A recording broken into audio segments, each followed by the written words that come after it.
정부가 최근 정신질환자들의 흉기 난동 범죄가 잇따르자 사법입원제라는 걸 대책으로 내놨습니다. 쉽게 얘기하면 중증 정신질환자가 범죄를 저지르지 못하도록 강제로 입원시키겠다는 겁니다. 당연히 인권 침해 논란이 떠오르시죠. 실효성은 있는 대책인지 따져보겠습니다. 자, 홍영 기자, 이게 처음 나온 얘기는 아니죠? 네, 4년 전에도 있었는데요. 2018년 12월 임세원 교수가 환자의 흉기난동으로 숨진 데 이어 2019년 4월 경남 진주에서 조현병을 앓고 있던 안인득이 불을 질러 아파트 주민 5명이 숨지자 대안으로 거론됐던 게 사법입원제였습니다. 예. 특히 안인득은 가족이 입원시키려고 했지만 강제 입원 요건이 전보다 까다로워진 탓에 치료가 끊긴 상태였는데요. 이렇게 위험성이 큰 중증 정신질환자의 입원 여부를 사법기관이 정하자는 겁니다. 예. 그런데 그때는 도입이 안 된 거군요. 네, 그렇습니다. 당시 법무부가 검토했고 국회에서도 여야 모두 발의를 했는데요. 의료 전문가가 아닌 판사가 입원을 명령하는 게 맞느냐, 인권 침해 요소가 있다는 우려가 나왔고 대법원도 부정적인 의견을 내면서 흐지부지 됐습니다. 예, 요즘 부쩍 외출하기 무섭다는 분들이 많아졌는데 이번엔 가능할까요? 네, 법무부는 사법입원제를 시행하고 있는 선진국들을 참고하겠다고 했습니다. 미국은 대부분 주에서 법원이 심사하고 독일과 프랑스도 마찬가지입니다.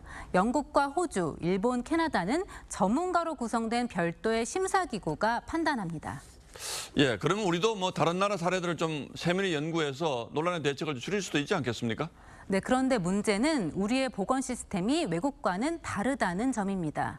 사법 입원을 시행 중인 유럽과 미국은 이미 1970년대부터 정신병 등을 줄이는 대신 지역사회의 정신보건 시스템을 강화해 왔습니다. 예. 이 중증 정신질환자들을 초기에 진단하고 꾸준한 상담을 통해 약물과 외래 치료를 받도록 합니다. 이 강제 입원은 정말 위험한 순간에 쓰는 마지막 수단인데요. 우리가 지금 이 제도를 도입한다면 앞 단계들을 건너뛴 채 입원부터 시키자고 하는 거라는 반발이 나옵니다.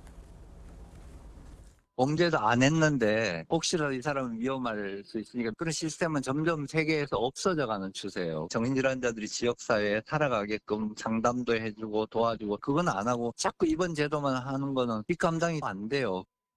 예, 그래도 범죄 예방 효과는 있지 않을까 이런 생각이 들긴 하는데 이건 어떤 평가가 있습니까? 네, 이 사법 입원을 찬성하는 의료계에서도 이 제도의 궁극적인 목표는 정신질환자를 격리시키는 게 아니라 지역사회에 적응시키는 데 있다고 강조합니다. 우리는 진단과 치료, 재활 모든 부분에 공백이 있다 보니 사회적인 편견이 늘고 환자들은 숨게 돼서 범죄가 증가하는 이런 악순환에 빠진다는 겁니다.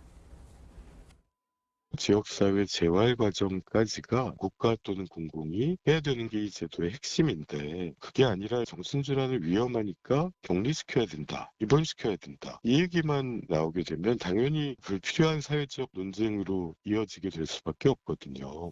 예, 전문가들 분들의 얘기를 들어보니까 상당히 부작용이 생길 수가 있겠군요. 하지만 그러니까 안 된다 하지 말고 어떻게 하면 제도의 취지를 살릴 수 있을지 잘 연구해서 이번 기회에 대책을 좀 내줬으면 좋겠습니다. 예, 홍영 기자 잘 들었습니다.